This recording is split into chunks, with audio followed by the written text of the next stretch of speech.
Hey, what's up? Welcome to another episode of the PepperPack Podcast. I am the Dr. Pepper teacher. Another day, another Dr. Pepper, and costs more than $1. Y'all notice the prices of soda have been going up and up and up and up. Kind of makes me sad because the money in my wallet goes down and down and down and down. But stock up when it's on sale. I got some of my Dr. Pepper Zero Sugar here, and I'm thirsty. So let's get this day started. Ready? Count it with me. You know how it goes. 1, 2, 23. Oh, love it. Well, today is going to be a short episode because why not? It's Sunday. Had church this morning. Had a great service. Got to see a lot of people. Talked to my friends. Hang out. Then came home. Worked on some home improvement projects again. I feel like that's what you just do on the weekends. All the stuff you don't have time for during the week. And then I looked at today's question. I was like, all right, man, I need Dario. I need Richard. I need Connor. I need Josh all on here with me. So that way they can give insight. And not to pick on Josh, but this is actually something that has happened and we've talked about on the podcast before. So this will be a great one. So let me get this up here. If you're watching, go ahead and give me a comment. Let me know where you're watching from. I'll chat. Say, hey, thank you for joining us. But today, hashtag pondering pepper is, do you think crying is a sign of weakness or strength? Let me just ponder that one.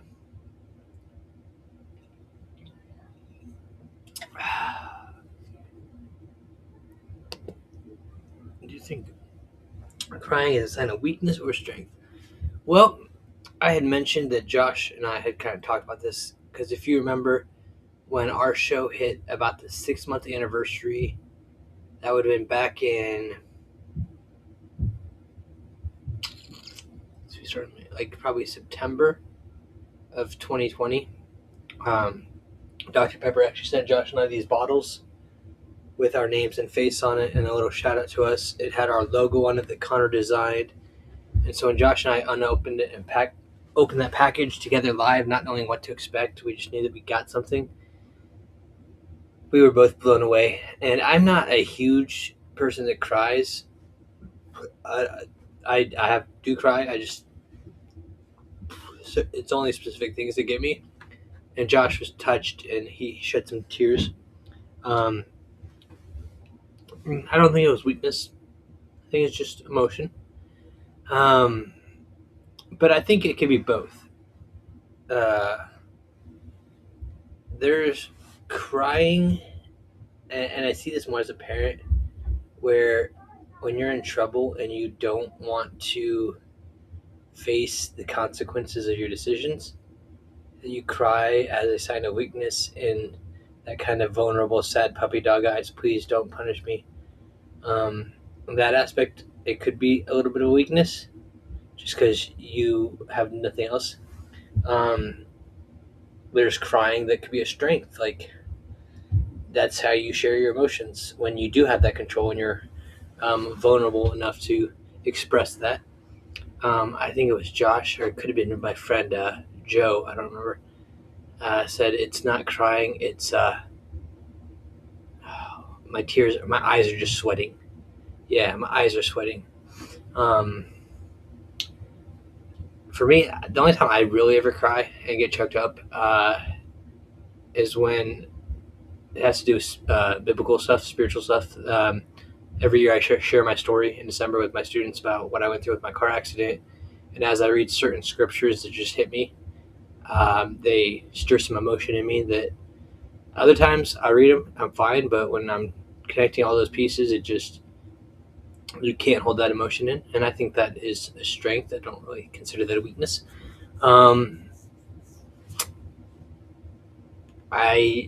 People say I'm a jerk, but on my wedding day, I didn't cry. When my daughters were both born, I was there. I didn't cry. And I think part of that is I'm such a control freak. I admit it. If you know me, you know I like to have control in certain situations and just know what's going on, when and why and how.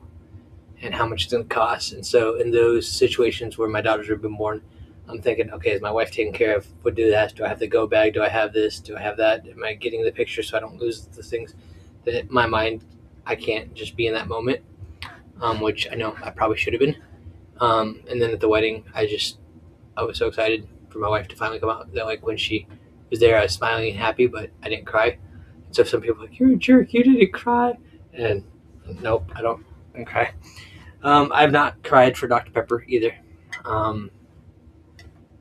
Although with there only being 9 days left as an official recognized ambassador for Dr. Pepper on that final day, I don't think I'll shed tears. I say I might, but you never know.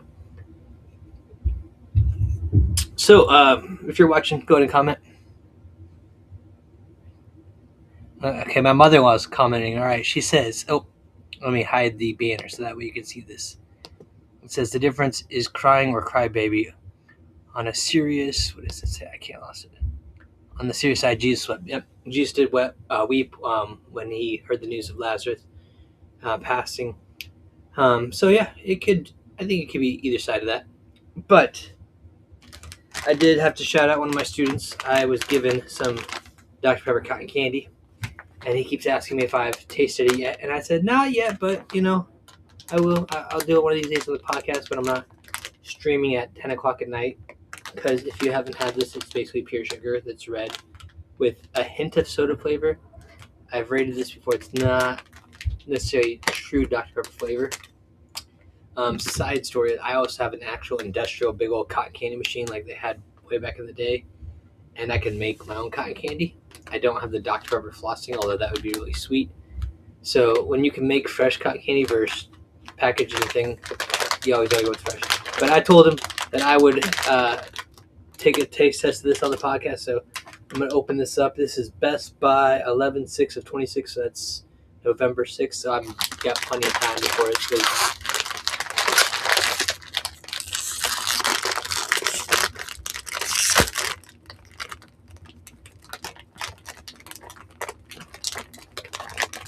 Kevin, yes, I see your comment. I totally understand that. There's those events, those family events that some members take very seriously, and not that we don't take them seriously, but we all just react to different stimuli differently. And so I understand that, just not necessarily even holding it in, but just absorbing that moment and not being moved in that manner. But yes, your recovery, it's a little more personal. It's something that you are, what you've gone through. Kevin, you're asking, how did I become an ambassador? Okay, well, story time while I eat my cotton candy. Let me first pull this out and show you guys what this looks like. This is basically no better way to describe it. It looks like a red sponge potato. I mean, yeah, it's a red sponge potato of Dr. Pepper.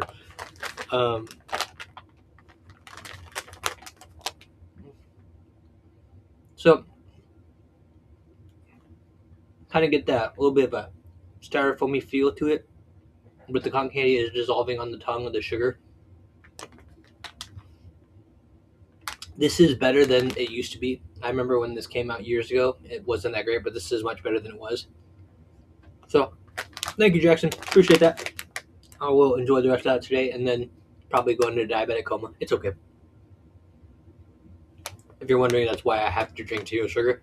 I don't have diabetes currently, praying against it. But I did get hit with that pre-diabetic diagnosis a couple years ago, and when I switched to zero sugar, that helped a lot. But Kevin, back to your question, how did I become an ambassador? Well, let's see. It would have been probably March of 2017. I was donating blood at the Red Cross, and while I was waiting for my name to be called, I was going on the Dr. Pepper website because they had a promotion. The Dr. Pepper t-shirts, like the Pick Your Pepper, if you bought 3 12-packs, you can go online, redeem your receipt, and get a free t-shirt. So I went to the Dr. Pepper website, was getting ready to upload my receipt to get said t-shirt. And while I was there, I saw this thing on there that said the Pepper Pack. And I'm like, what is the Pepper Pack? And I clicked on it, and it said that they were looking for 23 of their biggest Dr. Pepper fans in the world to be brand ambassadors for Dr. Pepper. And they wanted us to post on social media all the time. And if we weren't posting on social media, they were going to maybe reach out and say, hey, is this something you're still interested in being? Otherwise, we're going to maybe switch you out and give someone else an opportunity. And so I was like, dude, this is what I was made for. This is who I am. I could be like the best ambassador ever. I love talking to people. I love just meeting people. I love Dr. Pepper, and I can post, and I love taking pictures and all that stuff. So like, this is like God put me here to be an ambassador. This is awesome. And so I applied for it, and like any true fan of Dr. Pepper, was expecting a reply within about 23 seconds, and never showed up. And a couple weeks went by. I checked again. It's still accepting applications. I didn't have anything. Checking my spam folders, my email, not getting anything. I'm like, they don't like me. And then I was teaching my fourth grade class.